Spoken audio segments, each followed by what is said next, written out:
When we last left Tinley and the Shamrock boys, Natasha the demoness was sulking around the orc village, while the chief and the captain were locked in a duel.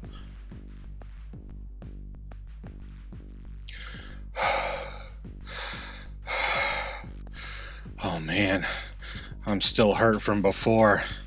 I don't know if I can take this guy. What are you waiting for, little man? Fight me! Look, we don't need to fight. That demon, she sent that creature after us. She's still out there. Fear. You stink of fear. Prepare yourself, human. Here I come! The orc chief rushes forward with incredible speed, swinging his massive blade down. But just as the captain sidesteps it, the big orc switches stances and swings the sword wide, slamming the captain backwards. He barely gets to his feet before the big orc chieftain pushes the attack. But this time the captain rolls out of his way safely, while one of the Shamrock boys has to put up his shield to dodge an attack. The captain takes full advantage, stabbing with dirk and short sword over and over again.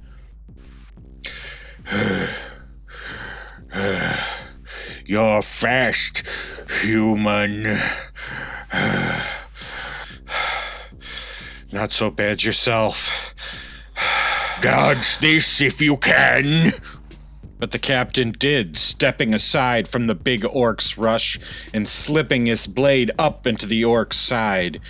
The big man had grown predictable. I know how to beat you now. The orc's muscles flexed. He went to charge. The captain dodged. Shit, no, it's a feint. He barely gets his sword and dirk up in time to parry the massive sword swing from the big orc chieftain. Oh shit, he's got me. He knows I can't take a shot from that sword. I just gotta keep dodging and wait till I find my opening. But the orc chieftain was smart, and he studied the captain's moves, and finally, he was ready to end this fight.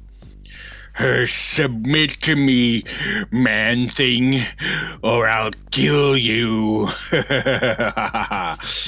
But as the other orcs and the Shamrock boys looked on, cheering and hollering for their fighters, the captain knew that submitting just wasn't an option. I think you know. We've got to take this to the end. Let's do this. Brave but foolish. Very well. Let's fight. But the orc chieftain had given up sheer raw strength and power. This time, he fought with tactic and intelligence, and the captain quickly began to lose ground against the big man. And then rather suddenly, the chief dropped his sword, reached out with his big, meaty green hands, and grabbed the captain by the throat. He was surprised, dropped his weapons, clutched at the orc's wrists, kicked at his chest and stomach, attempting to free himself as the big orc dragged him through the gravel of the road.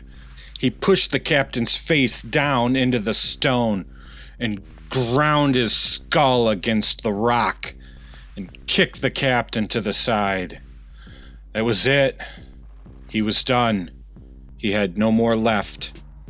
The orc chieftain sauntered over to the captain, looked down, and took his leather-clad orc foot and pressed it against the captain's throat. He pushed down.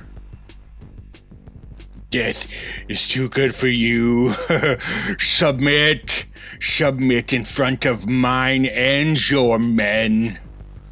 But as the captain's eyes closed, and he was about to succumb to death, the barriers he erected within his own mind broke, and the power within him released. Standing amidst a powerful blue aura, the captain stares daggers straight ahead at his opponent. Is this the power he needs to win the day? And what of Tinley? And what happened to Natasha?